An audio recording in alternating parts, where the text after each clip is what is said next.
মৌমিতা মিত্ৰই অনুপম শইকীয়াক কি দিলে?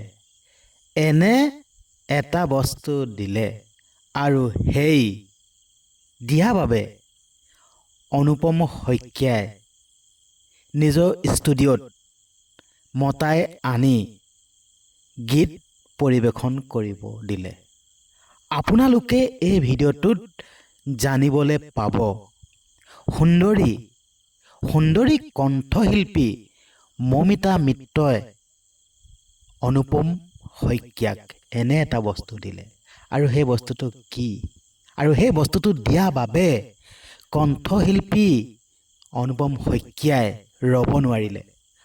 ৰ'ব নোৱাৰি নিজৰ ষ্টুডিঅ'লৈ মতাই আনিলে মৌমিতা মিত্ৰক মতাই আনি গীত পৰিৱেশন কৰিব দিলে।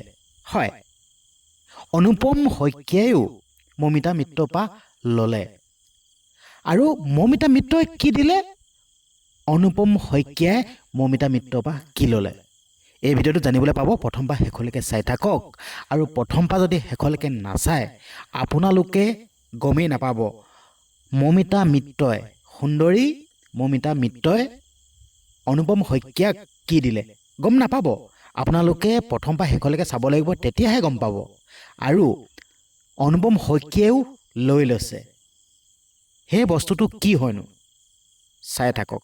আৰু এটা কথা কৈ ল'ব বিচাৰিছোঁ, আপুনি যদি এই চেনেলটোত প্ৰথমবাৰৰ বাবে যদি আহিছে, মোৰ এই চেনেলটো যদি আপুনি ছাবস্ক্ৰাইব কৰা নাই, আপোনালোকক জনাইছোঁ এই চেনেলটো ছাবস্ক্ৰাইব কৰি দিব, আৰু চেনেলটো ছাবস্ক্ৰাইব কৰি দিয়াৰ লগতে ভিডিঅ'টো শ্বেয়াৰ কৰি দিব, আৰু প্ৰত্যেকেই এটা লাইক কৰিব আৰু কমেণ্ট কৰিব, অনুৰোধ কৰিছোঁ। তো এতিয়া কথা হ'ল, মই আপোনালোকক কৈ আছোঁ বাৰু, মৌমিতা মিত্ৰই অনুপম শইকীয়াক দিয়া বস্তুটো কি, আৰু অনুপম শইকীয়াইও মৌমিতা মিত্ৰৰ পৰা সেই বস্তুটো ল'লে। মই কৈ আছোঁ, কিন্তু আপোনালোকে ভিডিঅ'টো শেষলৈকে চাওক। মানে সেই মেইন কথাকেইটা অলপমান পাছতে মই কৈ আছোঁ, তাৰ আগতে মই এটা কথা কৈ ল'ব বিচাৰিছোঁ দেই। বৰ্তমান সময়ত মৌমিতা মিত্ৰই অসমত গীতৰ মাধ্যমেৰে নিজৰ গীত আগবঢ়াই অসমত খলকনি সৃষ্টি কৰি দিছে কিন্তু দেই, সঁচা কথা কৈছোঁ। আৰু এই মৌমিতা মিত্ৰ এগৰাকী বিবাহিত যদিও এই মৌমিতা মিত্ৰৰ কাৰণে ডেকাসকল কিন্তু পাগল হৈ আছে, সঁচা কৈছোঁ। এগৰাকী গাভৰু ছোৱালীও কিন্তু মৌমিতা মিত্ৰক পাত্তা নাপায়, সঁচা কথা কৈছোঁ। তো ডেকা সকলো মৌমিতা মিত্ৰৰ কাৰণে পাগল হৈ আছে। আপোনালোকে বেয়াকৈ ভাবি নল'ব, আৰু বেয়াকৈ কোৱাও নাই, ঠিক আছে। তো ডেকা ল'ৰাসকলে পাগল, আৰু এই বংগদেশৰ পৰা আহি এই অসমত খলকনি যেন সৃষ্টি কৰি দিছে। মূলতে কি কৈ আছোঁ, তো ভিডিঅ'টো ষ্টাৰ্টিঙতে মই কৈছিলোঁ মৌমিতা মিত্ৰই কণ্ঠশিল্পী অনুপম শইকীয়াক কি দিলে। হয়তো আপোনালোকে জানি আচৰিত হ'ব, অনুপম শইকীয়াইও মৌমিতা মিত্ৰৰ পৰা লৈ লৈছে। আচৰিত হ'ব, মই এতিয়াই কৈ আছোঁ, ক'লোৱেই, অলপ ধৈৰ্য ধৰক, মই ক'লোৱেই। তাৰ আগতে মই এটা কথা ক'ব বিচাৰিছোঁ, এই যে আমাৰ অসমত এতিয়া এটা খলকনি সৃষ্টি হৈ গ'ল শিল্পী সমাজক লৈ। শিল্পী সমাজে এজন লোকক কেছ পৰ্যন্ত দিলেহি, কেছ পৰ্যন্ত। তো আপোনালোকেতো গমেই পায়, কেছ পৰ্যন্ত দিলেহি। কিন্তু এই মৌমিতা মিত্ৰ, ঠিক আছে, সেই শিল্পীসকলতকৈ কিন্তু ওপৰত। আচলতে সেইসকল শিল্পীয়ে ভয় খাইছে। আচলতে মই শিল্পী বুলি নকওঁ বাৰু দেই, সেইসকল গায়কহে, গায়ক। শিল্পী হ'লে বা শিল্পী ক'বলৈ হ'লে আমি ক'ব লাগিব এইজন হ'ল লোহিত শইকীয়া আৰু মহেন্দ্ৰ হাজৰিকা। এনেকৈ শিল্পী আছে, মই সেইকেইজনকহে শিল্পী বুলি ক'ম, কিন্তু এইসকলক মই শিল্পী বুলি নকওঁ। এইসকল হ'ল গায়ক, সঁচা কৈছোঁ, এইসকল গায়ক হয়। সঁচা কথা কৈছোঁ, আপোনালোকে এইসকলক শিল্পী বুলি নক'ব। শিল্পী হ'বলৈ হ'লে বহুত গুণ লাগিব। সঁচা কথা কৈছোঁ, বহুত গুণ লাগিব। তো ইহঁতি দুই এটা গান গাইছে আৰু গান গাই কেনে এনেই আৰু ৰাইজৰ আগত দৃষ্টি আকৰ্ষণ কৰিছে, কিবা গান এটা গাইছে, সেইটোৱে আৰু। মই ক'ব বিচাৰিছোঁ এইসকল শিল্পী নহয়। শিল্পী হ'লে মহেন্দ্ৰ হাজৰিকা, লোহিত শইকীয়া এইসকলহে শিল্পী হয়। সঁচা কথা কৈছোঁ, এইসকল শিল্পী। তো এতিয়া কথা হ'ল বহাগ বিহু সমাগত, 2 এদিনৰ পাছতে বহাগ বিহু। কিন্তু সমগ্ৰ অসমত মৌমিতা মিত্ৰই শ্ব'সমূহ লৈ ল'লে নেকি?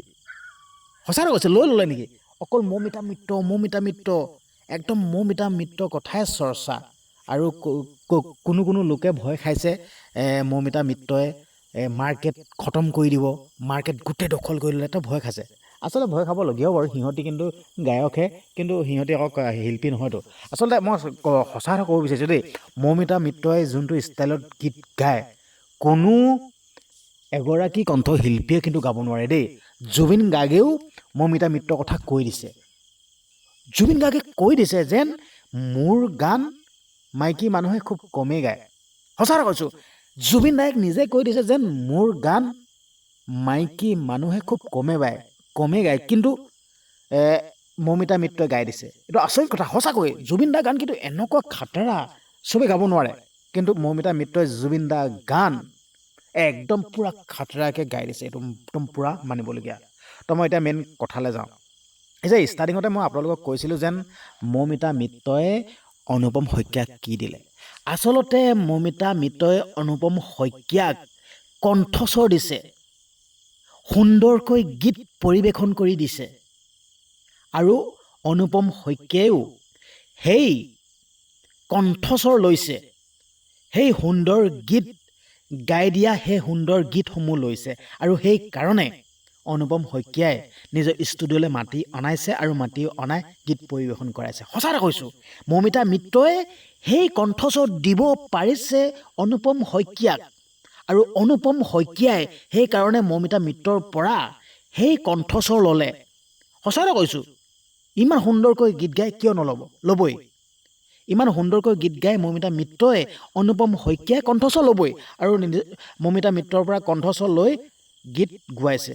আচলতে অনুপম দাই মানে অকল মৌমিতা মিত্ৰকে যেন গান গোৱাইছে এনেকুৱা নহয়, বহুতো শিল্পীক গান গোৱাইছে। সঁচা কৈছোঁ, বহুতো শিল্পীক গান গোৱাইছে। তো অনুপম দাক মানে ধন্যবাদ দিব লাগিব। আচলতে অনুপম দাই বহুত আগুৱাই নিয়ে, এইটো বহুত এটা গৌৰৱৰ কথা। অনুপম দাক ধন্যবাদ জনাইছোঁ। আৰু অনুপম দাক মোৰ এনেও বহুত ভাল লাগে। অনুপম দাই ইমান সুন্দৰকৈ গীত মাতসমূহ গায় আগৰ পৰাই। কাজিৰঙা বৰ ধুনীয়া, একোৱে নাই তুলনা, তাতোতকৈ ধুনীয়া তুমি কেঁচা সোণৰ টুকুৰা। তো এনেকৈ আচলতে মই গীত পৰিৱেশন কৰিব নাজানো বাৰু, এইটো মই উপলুঙা কৰা নাই আৰু আপোনালোকেও বেয়া নাপাব, কিন্তু মই শুনি ভাল পাওঁ। আপোনালোকক মই এই ভিডিঅ'টোত জনাই দিলোঁ যেন মৌমিতা মিত্ৰই অনুপম শইকীয়াক কি দিলে। আচলতে কণ্ঠস্বৰ দিছে, গীত মাতসমূহ গাই দিছে।